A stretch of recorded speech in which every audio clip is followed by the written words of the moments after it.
J'ai trouvé un tube de lubrifiant à moitié utilisé dans le sac de ma femme, mais je n'avais jamais utilisé ça avec elle. Alors j'ai acheté 2 tubes de Supercolle et les ai vidés. Dedans à minuit le chien a aboyé comme si le monde allait finir et il manquait une demi-jambe à ma femme. Je suis revenu d'un voyage d'affaires de 6 mois. Ma femme s'est jetée sur moi, disant qu'elle voulait un enfant. Mais ce geste m'a rendu soupçonneux. Ne serait-elle pas déjà enceinte et voudrait-elle que je passe pour le dindon de la farce à l'enjeu? Voyage beaucoup si elle amenait d'autres hommes à la maison. Je ne le saurais pas pour redonner confiance à ma femme. Le lendemain, j'ai installé des caméras dans toutes les pièces. J'ai dit à ma femme que l'entreprise m'envoyait en voyage d'urgence. Puis je suis allé à l'appartement en location que j'avais préparé. J'ai ouvert le téléphone et j'ai commencé à surveiller chaque mouvement à la maison. Une semaine a passé. Ma femme était normale. Jusqu'au 8e jour. Elle s'est maquillée parfaitement et est sortie contente. J'ai pensé qu'elle avait un rendez-vous. J'ai pris la voiture de location et n'ai pas quitté la porte principale des yeux peu après. J'ai vu ma femme. Je suis descendu de la voiture et l'ai suivie avec précaution. J'ai vu qu'elle allait au marché. J'ai soupiré soulagé. 1 heure plus tard. Ma femme est revenue à la maison avec un énorme sac de légumes. Je suis retourné à la voiture pour continuer à observer. À l'écran, ma femme a laissé les courses sur la table et a sorti son téléphone pour passer un appel. À quelle heure viens-tu? Il reste 3 heures. D'accord. Qui allait venir? Mon cœur a fait un bond. J'ai passé 3 heures d'angoisse soudain. La sonnette a retenti. Ma femme a ouvert joyeusement. Un homme est entré dans le salon. En le voyant, mon esprit est devenu blanc. Je le connaissais, c'était Yang Jun,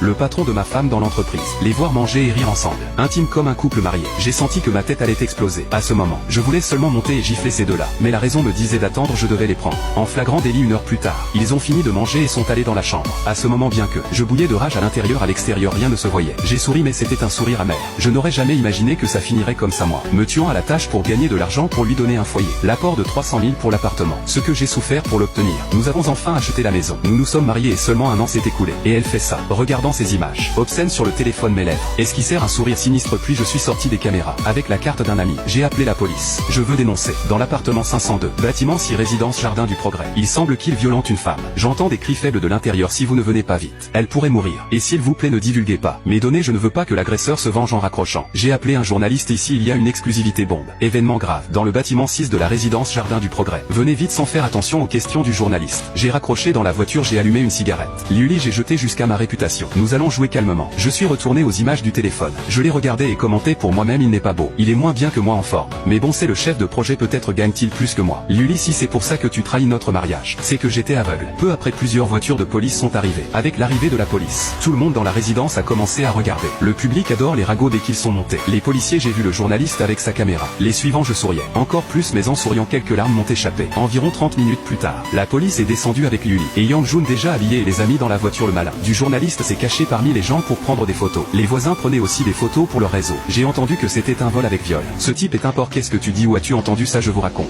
La femme vit au-dessus de moi. Son mari voyage beaucoup. Et quand il n'est pas là, j'entendais toujours des bruits au-dessus. C'est clair qu'elle le trompait. Je pensais justement le dire au mari. Mais en voyant ce qui s'est passé, le type doit être furieux. Il doit être devenu célèbre. Et moi au passage aussi un peu. Mon objectif était accompli. Maintenant il ne restait plus qu'à attendre que la police appelle la famille. J'avais très envie de voir la tête que ferait ma femme en me voyant dès mon arrivée à l'appartement de location. J'ai reçu un appel de la police. C'est monsieur Wang. Oui, c'est moi. Qu'est-ce qui se passe? J'ai répondu avec un sourire aux lèvres mais en faisant une voix perdue. Nous avons reçu une dénonciation. Ils ont violé votre femme. Mais le policier n'a pas terminé la phrase. Je l'ai interrompu. Angoissé, ils ont violé ma femme et lui. C'est ça. Le policier a essayé de me calmer. Du calme, monsieur. Comment voulez-vous que je me calme? Qu'est-ce qui est arrivé à ma femme? Après 2 interruptions, le policier a élevé la voix. Monsieur, écoutez-moi d'abord. Votre femme n'a pas été violée. J'ai soupiré soulagé en faisant semblant au fouf. Quel soulagement que Liuli aille bien, mais elle vous a été infidèle. Selon nos enquêtes, la relation était consentie. Le policier inopportun m'a laissé sans voix un bon moment. J'ai fait semblant d'être détruit. Monsieur Wang, vous vous sentez bien? Je sais que c'est difficile à assimiler, mais vous devez être fort. Ne faites pas de bêtises. J'ai pris une voix amère. Je vais bien, c'est juste que c'était très soudain. J'ai besoin de l'assimiler. Au fait, vous n'avez pas prévenu mes beaux-parents. Ils ont plus de 50 ans. Ils ne sont pas bien portants. Peut-être ne supporteront-ils pas le choc.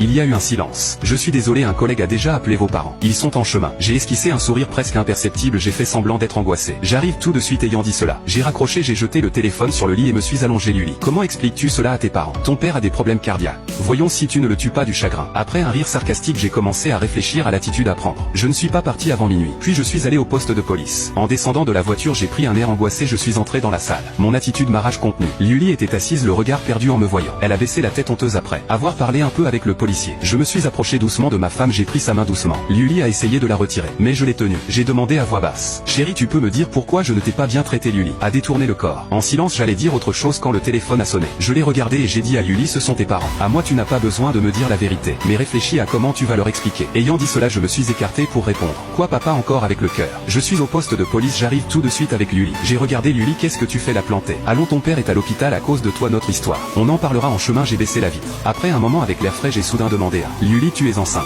Luli impassible regardait par la fenêtre sans parler. J'ai continué, si tu veux continuer avec ça. Avorte, je ne crois pas que ce soit le mien et je ne vais pas élever l'enfant d'un autre. Luli restait silencieuse, le coup l'avait assommée. Nous sommes arrivés à l'hôpital. Nous avons trouvé ma belle-mère Wang Xuqin dehors aux urgences. Son beau-frère était aussi là, je me suis agenouillé à côté de ma belle-mère avec un ton nerveux, j'ai demandé maman, comment va papa? A-t-il un danger? Wang Xuqin m'a regardé, m'a pris la main. Chao. Wang, je suis désolé, nous n'avons pas su éduquer notre fille. Nous t'avons fait honte. Maman, ça après. Ils ont déjà payé l'opération. Je vais la payer. Wang Xuqin m'a retenu honteuse, a dit. Chao Wang, nous ne pouvons pas accepter ton argent, je lui ai caressé la main. Maman, vous avez toujours été bon avec moi. Je suis orphelin. Vous m'avez donné un foyer même si je n'étais pas avec Liuli. Je devrais le payer, j'ai doucement lâché sa main. Je suis allé payer, ma belle-mère m'a regardé, ouvrait la bouche, mais ne disait rien, la culpabilité la consumait, elle est allée vers Liuli. Tête baissée, a dit timidement maman. Ne m'appelle pas maman. Je n'ai pas une fille sans honte comme toi. Wang Xu lui a lâché une gifle. Xuang est un bon garçon. Et toi tu lui fais ça, réfléchis bien. Liuli en pleurs l'a agrippé. Maman, je suis désolé, j'étais aveugle. Pardonne-moi cette fois. Wang Xuqin s'est dégagé sans faire attention et retourné à sa chaise regardant angoissé le bloc opératoire. En revenant de payer dès la sortie de l'ascenseur, j'ai vu Liuli seule à l'écart, j'ai souri. Légèrement, je me suis assis à côté de ma belle-mère pour la consoler. Tranquille papa, ira mieux. J'ai déjà payé l'opération. S'il en faut plus, ne t'inquiète pas. Wang Xuqin est entré gêné.